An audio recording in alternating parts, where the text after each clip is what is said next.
आपका स्वागत है। आज दिनांक 16 तारीख है और जो दिल्ली में भारत बंद का जो ऐलान किया हुआ है, किसान और मजदूर जो धरने पर जंतर मंतर पर उतरे हुए हैं और हम बात करने चल रहे हैं इन किसान और मजदूरों से।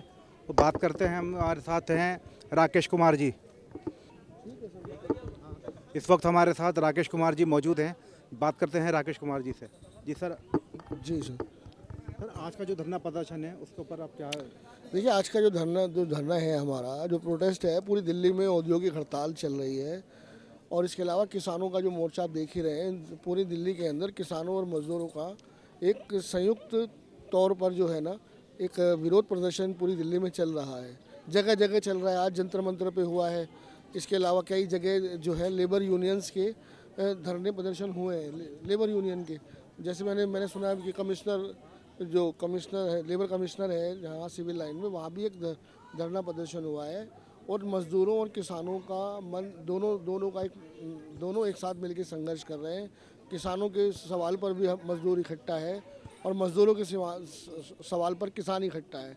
लेकिन जगह जगह प्रोटेस्ट हो रहे हैं, क्योंकि प्रोटेस्ट तो दिल्ली में होना था, लेकिन वो टीकरी बॉर्डर पर रोक दिया गया है। तो आज जो है मजदूर अपनी मांगों के लिए और जो किसानों की मांगे हैं उसके समर्थन में तमाम मजदूर यूनियन यहाँ सड़कों पर है।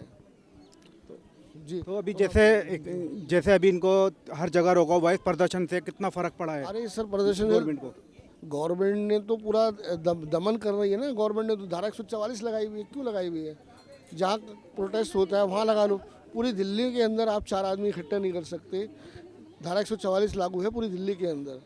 और इस तरीके से जो माहौल बना रखा है, ऐसे तो कभी अंग्रेज़ों के ज़माने में भी नहीं हुआ कि आदमी को अपने अधिकारों के लिए धरना प्रदर्शन करना मुश्किल हो गया है। हमारे देश में किसान और मजदूर कोई आतंकवादी थोड़ी हैं।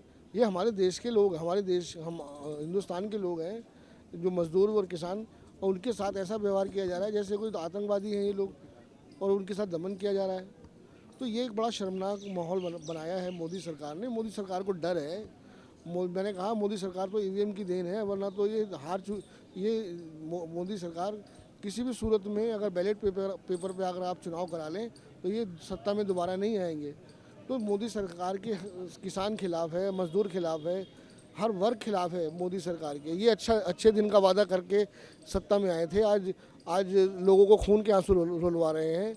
बड़े बड़े वादे किए थे इन्होंने कि काला धन देश में आएगा, हर आदमी के खाते में 15-15 लाख रुपए आएंगे, हर साल 2 करोड़ नौकरियां मिलेंगी। वो सारे वादे जुमले साबित हुए।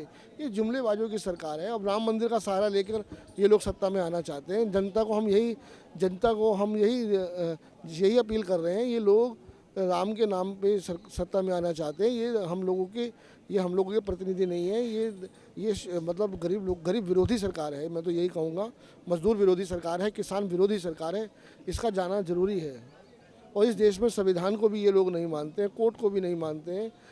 तो इस देश में अगर संविधान को बचाना है, इस तिरंगे को बचाना है, तो मोदी सरकार को जाना जरूरी है। जी, हमारी बात हुई राकेश कुमार जी से। और आप देख रहे हैं किस तरह यहाँ जंतर मंतर पर इन किसानों का और मजदूरों का धरना प्रदर्शन यहाँ बराबर जारी है, जिसका असर पूरी दिल्ली में देखने को मिल रहा है। और पुलिस भी हर जगह तैनात है, हर जगह बैरिकेडिंग की हुई है। दिल्ली जंतर मंतर से मोहम्मद तनवीर की खास खबर पर एक नज़र। कविता नाम है मेरा। कविता जी, जिस तरह के हालात आज देश में देखने को मिल रहे हैं, किसान अपनी मांगों को लेकर सड़कों पर है, मजदूर अपनी मांगों को लेकर सड़कों पर है, बेरोजगारी चरम सीमा पार कर चुकी है। क्या लगता है सरकार की जो नीतियाँ हैं, कहीं ना कहीं वो किसान और मजदूर विरोधी नीतियाँ हैं? बिल्कुल। जब से ये सरकार चुन करके आई है 2014 में, तब से सरकार की ये नीति रही है कि वो मज़दूर विरोधी, महिला विरोधी, किसान विरोधी। तो इस तरह के उन्होंने जो भी कानून बनाए हैं, चाहे वो शिक्षा को लेकर के बनाया है, इन्होंने नई शिक्षा नीति बनाया है, वो आप देखेंगे कि हमारे जो गरीब तबके के जो बच्चे आते हैं उससे वो सबसे ज़्यादा उससे प्रभावित होंगे। इसी तरह से कोई भी सरकार जैसे चुन करके आती है तो वो इस मुद्दे पर आती है कि बच्चों को रोज़गार मिले, शिक्षा जो है वो सभी को शिक्षा मिले, समानता का, सबको बराबरी का, सबको अधिकार मिले, राशन मिले। लेकिन इस तरह से देखा जाए तो धीरे धीरे सरकार जो है आम जनता की जितनी भी सहूलतें हैं वो सब धीरे धीरे कटौती कर रही है। अभी जैसे इन्होंने लेबर कोड लागू किया है, वो बिल्कुल ही मजदूर विरोधी है। तो इस तरीके से जो जन विरोधी महिला विरोधी जो ये सरकार की जो नीतियां चला रही है, बेटी बचाओ बेटी पढ़ाओ को लेकर के आई थी, आज आप देखेंगे कि रेप की घटनाएं कितनी बढ़ रही, महिलाओं पे हिंसा कितना ज़्यादा बढ़ चुका है। तो आप कुल मिला करके देखेंगे तो ये जन विरोधी नीतियां ही हैं। आरक्षण की बात करें तो महिलाओं को जैसे मोदी सरकार ने सम्मान दिया है, 50% का दर्जा दिया है, क्या देखते हैं? उन्होंने कोई सम्मान नहीं दिया, महिला उसकी हकदार है। उन्होंने क्या सम्मान दिया? महिलाएं संघर्ष कर रही हैं कि एक ज़माने से, और वो इस तरह से अब लागू कब करेंगे? वो 25 में, 26 में, 30 में, 35 में कब करेंगे? लागू तो नहीं किया। तो ये सब झुंझुना पकड़ा रहे हैं, छलावा है ये इनका। एक्चुअली वास्तविकता से इसका कोई लेना देना नहीं है। ठीक है, आप का ध्यान जा रहा है, आप सांप्रदायिक दंगे फैलाने में विश्वास करते हैं। आप मंदिर बनाए, ये करें वो करें, सब कुछ करें, लेकिन क्या खाली मंदिर बना के लोगों को रोजगार मिल जाएगा? लोगों को राशन मिलेगा क्या? आप वसुदैव कुटुंबकम का नारा देते हैं, तो आप एक तरफ, दूसरी तरफ आप दलितों और मुस्लिमों पे जो आप जिस तरह से आप दोहरी नीति आपने बनाया हुआ है, तो ये वसुदैव कुटुंबकम में पूरा विश्व जो एक परिवार है, उसमें मुस्लिम समुदाय के लोग, दलित समुदाय नहीं आते हैं क्या? आप अपने लोगों पे ही आप जो कानून जो बना रहे हैं, जो विरोध में कर रहे हैं, तो इन सब के विरोध को लेकर के हम लोग आज सड़कों पे उतरे हैं। हम सिख है, हम ईसाई है, हम बौद्ध है, हम जैनी है, हम पारसी है, हम ज़ोरास्ट्रियन है, लेकिन वो हमारा अपना अपना मजहब है। वो ये कह रहे हैं हमारा रंग काला है कि गोरा है, हम इस जात के हैं कि उस जात के हैं, हम हिंदुस्तानी है। इस संविधान के तहत सबको इजाजत है अपने धर्म को, अपनी संस्कृति को, अपने फेस्टिवल को, अपने खान पान के तरीकों को अपनाने की। और तुम क्या कर रहे हो? तुम इस देश को बांट रहे हो, हजारों वर्षों की हमारी सभ्यता का हनन कर रहे हो, हमारी भाईचारे को खत्म करना चाहते हो, हमारी गंगा सरस्वती की जो हमारी सांझी विरासत है, गंगा जमनी विरासत है, तुम उसको बर्बाद कर रहे हो। इसलिए इस देश का आवाम आज सड़क पे निकला है और हमें समर्थन मिला विद्यार्थियों से, नौजवानों से, महिला आंदोलनों से, लिटरेचर के लोगों से, रंगकर्मियों से, साहित्यकारों से, समाज के हर हिस्से से हमको समर्थन मिला है। आज बहुत सारी यूनिवर्सिटीज के अंदर भी विद्यार्थियों ने और शिक्षकों ने हड़ताल का माहौल बनाया, क्योंकि नई एजुकेशन पॉलिसी बर्बादी का रास्ता है। सोच की भी बर्बादी, मानसिकता की बर्बादी, शिक्षकों की बर्बादी और भविष्य की जनरेशंस की बर्बादी। इसलिए वो भी आज ही किया जा रहा है। किसान और मजदूर एक ही प्लेटफॉर्म पर नजर आ रहे हैं। क्या लगता है मोदी सरकार की जो नीतियां हैं वो किसान और मजदूर विरोधी नीतियां हैं? ज़रूर सभी भारतीय नागरिकों के विरोधी है।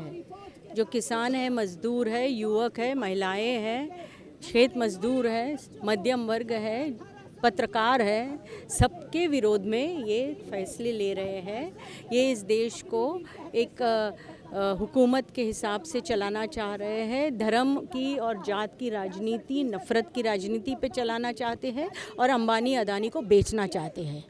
कल उनको झटका मिला है सुप्रीम कोर्ट से इलेक्टोरल बॉन्ड के इशू के ऊपर। अब पता चलेगा किसने किसने कितना पैसा दिया है उनको। तो ये जो है साजिश इस आरएसएस बीजेपी के सरकार की, इस देश को तबाह करने की, तो आम जनता वो तबाह नहीं होने देगी। कहीं ना कहीं मजदूर जो है और गरीब तबका होता जा रहा है, लेकिन पूंजीपति जो है वो और तरक्की करते जा रहे हैं। जो सरकार की जो पॉलिसियां हैं वो बिजनेसमैन को बढ़ावा देने की है। ज़रूर, क्योंकि ये 10 सालों में 15 लाख करोड़ रुपया ये कॉरपोरेट का उन्होंने माफ़ किया। किसानों का एक भी कर्जा माफ़ किया? खेत मजदूरों का किया? महिलाओं का किया? नहीं किया। तो किसको वो फ़ायदा दे रही है? ये बड़े कॉरपोरेट का मुनाफा बढ़ाने की पूरा कानून बना रही। लेबर कोड क्यों बनाए हैं? ताकि मुनाफा बढ़े और कामगारों का ज़्यादा खून चूसा जाए। ये किसानों का जो आज चल रहा है आंदोलन, उसके ऊपर जो जुल्म कर रहे हैं, आज हमारी सरकार हमारे ही नागरिकों को दुश्मन की तरह उनके साथ पेश आ रही है। भारतीय नागरिक को ही दुश्मन करार किया है ये बीजेपी आरएसएस ने। ये कतई नहीं हो सकता है और इसलिए हम सब मिलकर इस आरएसएस बीजेपी की सरकार को हमारे देश से भगाना होगा, उनको हराना होगा और ये देश को वापस धर्मनिरपेक्षता और जनवाद के मूल्यों पे चलाने के लिए आगे लाना होगा।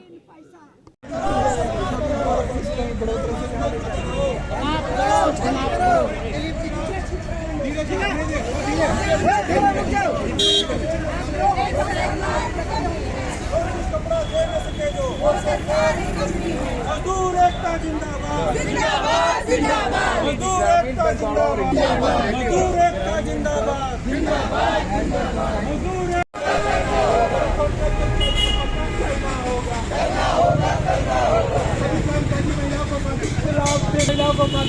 लाभ देना होगा, इंकलाब जिंदाबाद, जिंदाबाद जिंदाबाद, मजदूर किसानों की एकता जिंदाबाद, इंकलाब जिंदाबाद, जिंदाबाद जिंदाबाद, मजदूर किसानों की एकता जिंदाबाद, जिंदाबाद जिंदाबाद, मजदूर किसानों की एकता जिंदाबाद, जिंदाबाद जिंदाबाद, सभी किसानों को एमएसपी देना होगा, देना होगा, देना होगा, सभी किसानों को एमएसपी देना होगा, देना होगा, देना होगा, सभी किसानों को एमएसपी देना होगा, देना होगा, इंकलाब जिंदाबाद, जिंदाबाद जिंदाबाद, सभी किसानों को एमएसपी देना होगा, देना होगा, देना होगा, बड़े किसानों पे लाठीचार्ज करने वाली सरकार मुर्दाबाद, मुर्दाबाद मुर्दाबाद, किसानों पे आंसू गोले चलाने वाली सरकार मुर्दाबाद, मुर्दाबाद मुर्दाबाद, किसानों ठेकेदारी प्रथा बंद करो, बंद करो, बंद करो, ठेकेदारी प्रथा बंद करो, बंद करो, बंद करो, ठेकेदारी प्रथा बंद करो, बंद करो, बंद करो, ठेकेदारी प्रथा बंद करो, बंद करो, बंद करो, क्या मांगे मजदूर किसान, क्या मांगे मजदूर किसान, एकता जिंदाबाद, जिंदाबाद मुर्दाबाद, मुर्दाबाद वाली सरकार मुर्दाबाद, मुर्दाबाद मुर्दाबाद, कानून वापस करो, वापस करो, वापस करो, कोड वापस करो।